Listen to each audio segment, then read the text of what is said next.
தமிழகத்தில் இந்தி திணிப்புக்கு கடும் எதிர்ப்பு எழுந்துள்ள நிலையில் திருச்சி தொடர்வண்டி நிலைய இந்தி பெயர் பலகைக்கு காவல்துறை பாதுகாப்பு போடப்பட்டுள்ளது.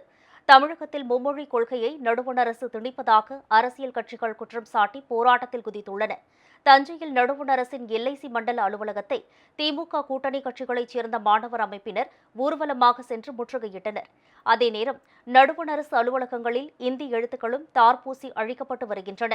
வேலூரில் ஆர்ப்பாட்டம் நடத்திய திமுக கூட்டணி கட்சிகள் அங்குள்ள அஞ்சலக பெயர் பலகையில் இந்தி எழுத்துக்களை அழித்தனர்.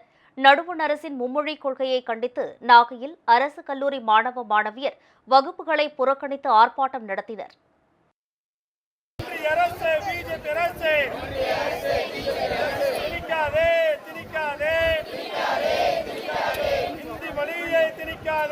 வெல்லட்டும் சிறக்கட்டும் இந்தி என்ற பெயரினிலே தமிழ் மொழியை அழிக்கின்ற எந்த மொழியையும் ஏற்க மாட்டோம்.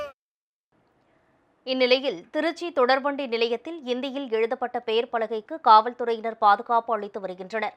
மேலும் தார்பூசி அளிக்கப்படுவதை தடுக்க கண்காணிப்பும் பலப்படுத்தப்பட்டுள்ளது.